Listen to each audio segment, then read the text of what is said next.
भावनाएं वह हैं जो हमारे जीवन को रंग देती हैं और हमें जीवन के सभी दुखों का अनुभव करने देती है। यदि किसी व्यक्ति में कोई भावनाएं नहीं हैं तो वह अपने जीवन को सामान्य तरीके से जीने के मामले में अपंग हो जाता है। रुचियाँ सैद्धांतिक रूप से एक रुचि को व्यक्ति की कुछ अंतर्निहित जरूरतों से उपजी या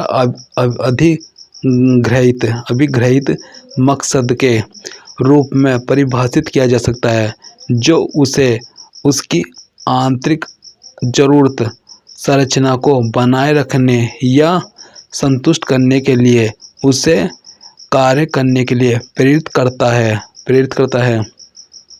फिर दृष्टिकोण में आएगा, हमारे पास कई पसंद और नापसंद विश्वास और राय के साथ है जो हमें कुछ तरीकों से व्यवहार करने के लिए प्रेरित करते हैं।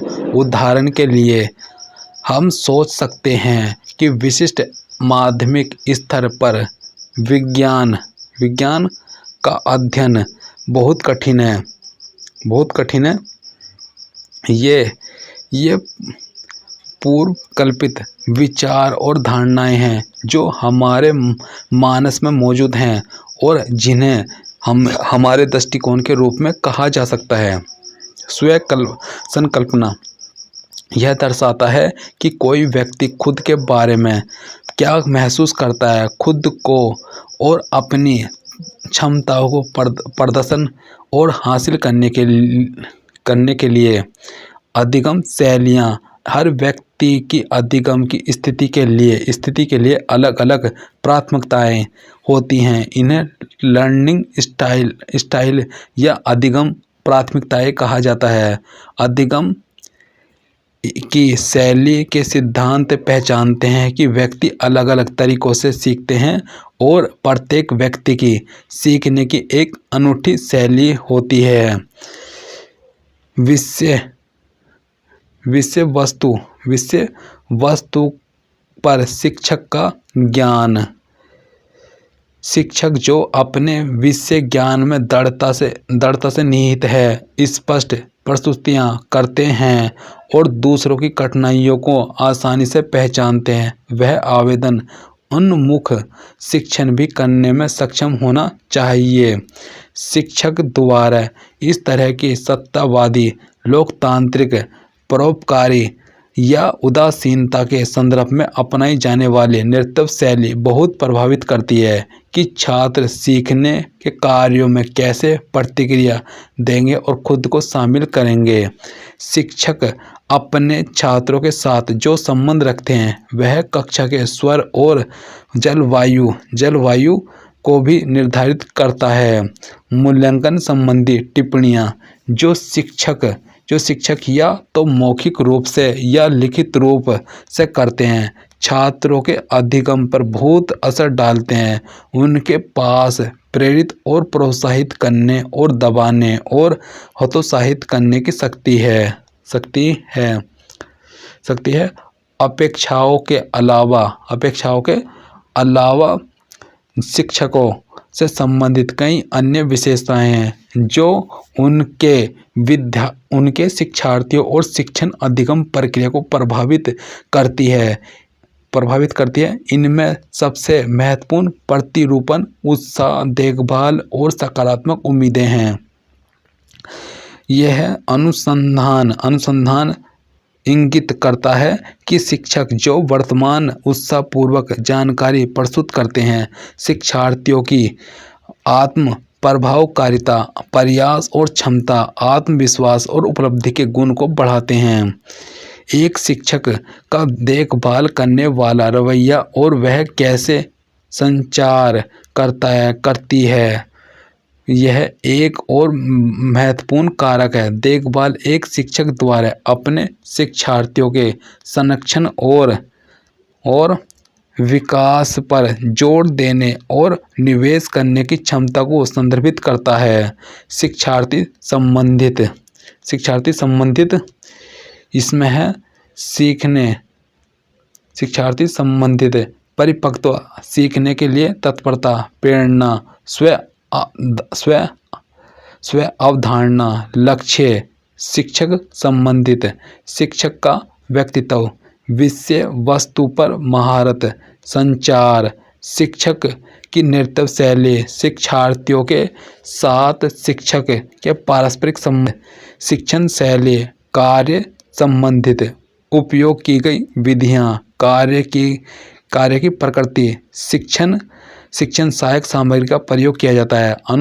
अनुशासन की संरचना का पर्यावरणीय संबंधित इसमें आ जाएगा भौतिक वातावरण, कक्षा की सामाजिक भावनात्मक वातावरण, बैठने की उचित व्यवस्था। शिक्षण संसाधनों की उपलब्धता, सामग्री की प्रकृति या सीखने के अनुभव कक्षा से संबंधित कारक हैं जो सीखने को प्रभावित करते हैं।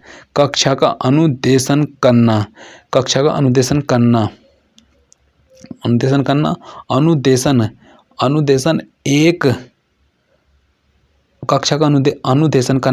अनुदेशन एक तरीका है जिससे शिक्षक कुछ करने की प्रक्रिया प्रदान करता है।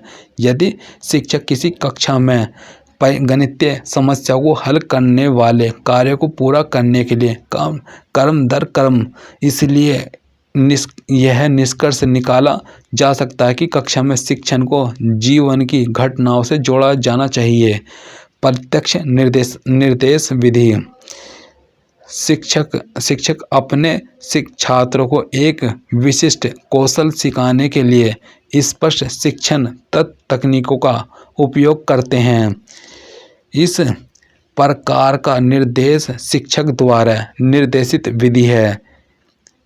इसमें सक्रिय शिक्षण गतिविधियां जैसे चर्चाएं, कार्यशालाएं या केस स्टडी शामिल नहीं है।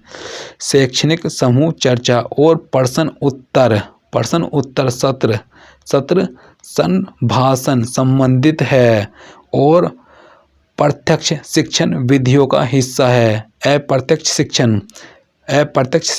शिक्षण और अधिगम के लिए एक दृष्टिकोण है जिसमें अवधारणाओं, प्रतिरूपों और अमूर्तताओं को रणनीतियों के संदर्भ में पढ़ाया जाता है, जो अवधारणा सीखने, पूछताछ और समस्या समाधान पर जोर देते हैं।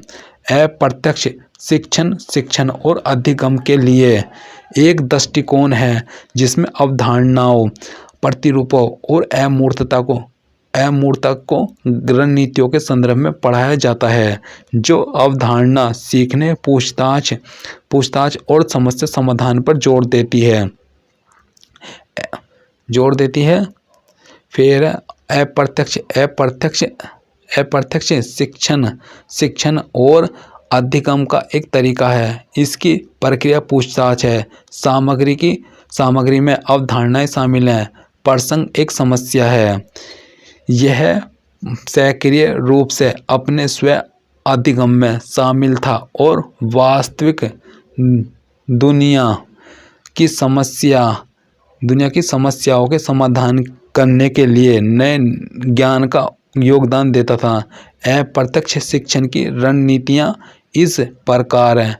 अर्गिम आयोजकों का उपयोग, वैचारिक गतिविधियाँ, आगमनात्मक और निगमनात्मक उदाहरणों और गैर उदाहरणों का उपयोग, परीक्षण और खोज को निर्देशित करने के लिए प्रश्नों का उपयोग, छात्र विचारों का उपयोग, छात्र आत्म मूल्यांकन, समूह चर्चा का उपयोग, विभेदित निर्देश एक शिक्षण दृष्टिकोण है जो छात्रों के विभिन्न अधिगम की जरूरतों के लिए निर्देश देता है। विभेदित निर्देश, जिसे विभेदित अधिगम के रूप में भी जाना जाता है, यह शिक्षा में सामान्य विभेदीकरण प्रभावी शिक्षण के लिए एक रूपरेखा या दर्शन है जिसमें सभी छात्रों को कक्षा के शिक्षार्थियों के समुदाय अक्सर एक ही कक्षा में कई जानकारी को विषय वस्तु प्राप्त करने में प्राप्त करने के संदर्भ में समझने और प्रसंस्करण, निर्माण या विचारों की समझ बनाना शिक्षण विषय वस्तु और मूल्यांकन उपायों को विकसित करने के लिए विभिन्न रूपों की एक श्रृंखला प्रदान करना शामिल है, ताकि कक्षा के भीतर सभी छात्र अपनी क्षमता में भिन्नता की परवाह किए बिना प्रभावी ढंग से सीख सके। छात्र संस्कृति SES भाषा, लिंग, प्रेरणा, क्षमता, अक्षमता, अधिगम की शैली, व्यक्तिगत रुचियां और बहुत कुछ में भिन्न होते हैं और शिक्षकों को इनके बारे में पता होना चाहिए, क्योंकि वे पाठ्यक्रम के अनुसार योजना बनाते हैं। अधिगम की विभिन्न आवश्यकताओं पर विचार करके शिक्षक व्यक्तिगत निर्देश विकसित कर सकते हैं, ताकि कक्षा के सभी बच्चे प्रभावी ढंग से सीख सकें।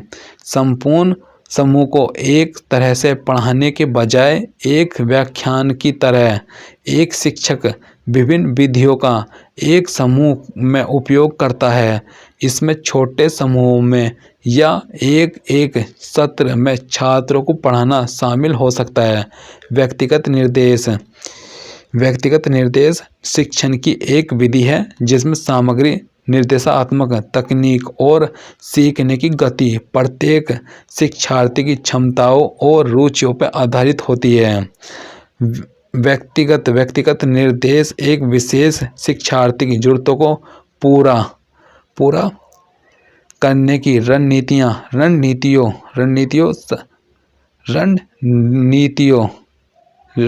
संसाधनों और आकलन के उपयोग को संदर्भित करता है। व्यक्तिगत निर्देश आवश्यक है क्योंकि प्रत्येक छात्र अलग तरह से सीखता है। सभी विद्यार्थी अलग तरीकों से प्रतिभाशाली हैं। विशेष आवश्यकता वाले बच्चों को शिक्षित करना, यह बच्चे की अनूठी शैक्षिक आवश्यकताओं को पूरा करने के लिए है। शिक्षण के लिए सभी छात्रों तक पहुंचने के लिए अलग अलग और व्यक्तिगत निर्देश की आवश्यकता होती है।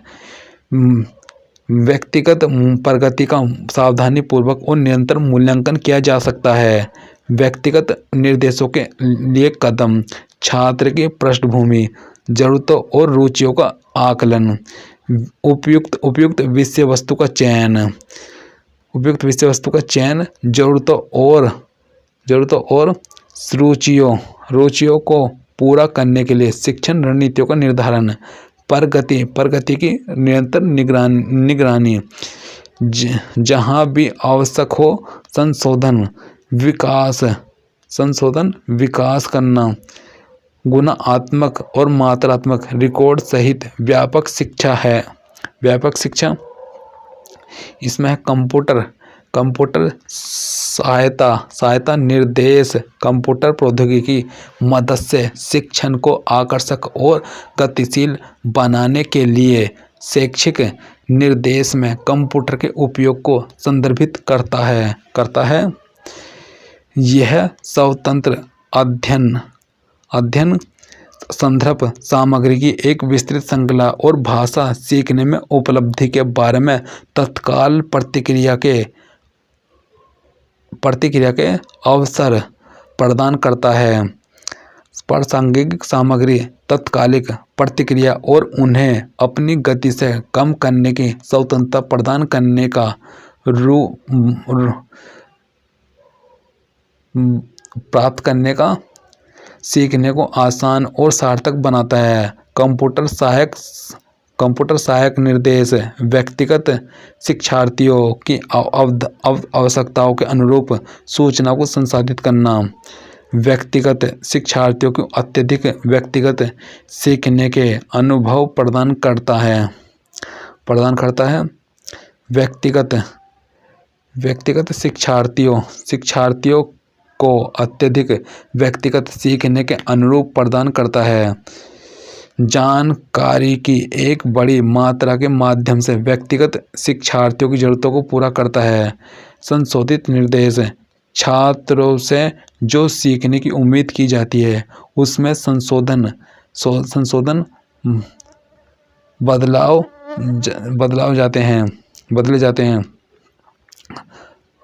छात्र की क्षमता के अनुसार संभावनाएं बनती हैं। विभेदित निर्देश इसमें एक शिक्षक समवर्तों कक्षा में सबसे चुनौतीपूर्ण से लेकर सबसे प्रतिभाशाली तक सभी बच्चों की ज़रूरतों को पूरा करने के लिए निर्देश तैयार करता है। अलग अलग निर्देश न केवल आपके विशेष शिक्षा के छात्रों को पूरी तरह से भाग लेने में मदद करने वाले हैं। उपचारात्मक निर्देश इसमें शिक्षक विभिन्न प्रकार की सीखने की कठिनाइयों वाले बच्चों के लिए विशेष शिक्षण रणनीतियों का उपयोग करता है। इसमें सीखने की क्षमताओं का निदान करने वाले छात्र भी शामिल। फिर व्यक्तिगत निर्देश इस निर्देश में शिक्षक व्यक्तिगत छात्र की ज़रूरतों पर ध्यान केंद्रित करता है, न कि पूरी कक्षा पर ध्यान केंद्रित करता है। शिक्षण विशिष्ट और एक समय में केवल एक व्यक्ति की जरूरत को लक्षित करता है। छात्र गतिविधियों की योजना शिक्षण और अधिगम को गतिविधियों को अमूर्तता के विभिन्न स्तरों पर आयोजित किया जा सकता है। सरल मानसिक शक्तियों के उपयोग और अनुप्रयोग से लेकर सबसे जटिल तक ऐसे संगठनों को प्रतिष्ठित और शिक्षण के रूपों और स्तरों के रूप में चिह्नित किया जाता है।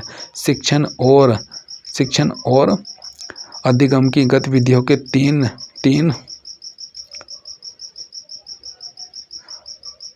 रूपों और स्तरों के रूप में चिह्नित किया जाता है। शिक्षण और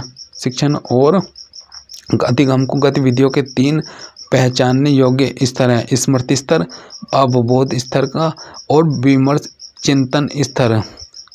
फिर है मोरिस एल बिग्गी 1976 ने रूब्रिक के स्वायत्त विकास तहत एक और स्तर जोड़ा है। शिक्षण और अधिगम के 4 स्तरों को निम्न तरीके से एक निरंतरता पर दिखाया जा सकता है। शिक्षण के स्तर अंतर्निहित उद्देश्य स्वायत्त विकास स्तर छात्र केंद्रित है। स्वतंत्रता की भावना को बढ़ावा देने के लिए आत्म भावनाओं को बढ़ावा देने के लिए छात्र के विचार या व्यवहार को कम या कोई निर्देश जबरदस्ती परिचय या थोपना नहीं है। इस स्तर पर स्पष्ट निहितार्थ यह है कि किसी भी प्रकार के औपचारिक शिक्षण की आवश्यकता नहीं है। स्मृति स्तर शिक्षण या अधिगम में सबसे कम विचारशील है। इस शिक्षण या अधिगम में स्मरण, मान्यता और प्रतिधारण पर विशेष रूप से जोर दिया जाता है। निर्देशात्मक व्यवस्था ऐसी है कि शिक्षार्थी को उसके द्वारा प्रस्तुत की गई सामग्री को कम करने में मदद मिलती है। इस प्रकार स्मृति स्तर शिक्षण और अधिगम में शिक्षक अपनी व्यवस्था के लिए क्विक रिकॉग्निशन और रिटेंशंस की प्रक्रिया में मदद या सहायता के लिए सामग्री चिह्नित करता है। समझ का स्तर, अवबोध का स्तर। समझ का स्तर एक तथ्य के संबंध और उपकरण उपयोग को देखकर समझता है। शिक्षण का यह स्तर वह शिक्षण है जो छात्रों को सामान्यकरण और विवरणों के बीच, सिद्धांतों और एकांत तथ्यों के बीच के संबंधों से परिचित कराना चाहता है, जो उन उपयोगों को दर्शाता है जिनके लिए सिद्धांतों को लागू किया जा सकता है। शिक्षण के एक रूप में व्याख्यात्मक समझ हर्बार्ट के सिद्धांत के द्वारा समर्थित। इस सिद्धांत के अनुसार सीखने के 3 चरण निहित हैं। पहला मुख्य रूप से भावना गतिविधि का चरण है। फिर इसमें सेकंड दूसरा चरण है स्मृति का है, जो पहले से निर्मित विचारों के सटीक प्रतिक्रियाओं की विशेषता है। तीसरा है और उच्चतम स्तर वैचारिक सोच या समझ का है। शिक्षण एक उच्च व्यवस्थित और समझ के स्तर परिस्थितियों में सेट का आदेश दिया मुख्य उद्देश्य संरचना की स्पष्टता के लिए विषय में गहराई और विकासशील अंतर्दृष्टि को जानना, विमर्शी चिंतन स्तर। फिर इसमें है विमर्शी चिंतन स्तर शब्द शिक्षक के साथ साथ शिक्षार्थी की और विचारशीलता के उच्चतम स्तर के सूचक हैं। इस समस्याओं की समझ के लिए वैज्ञानिक पद्धति का उपयोग शामिल है, जिनके साथ एक व्यक्ति का सामना होता है। इसमें 2 चरण होते हैं, समस्या उठाना, समस्या को सुलझाना।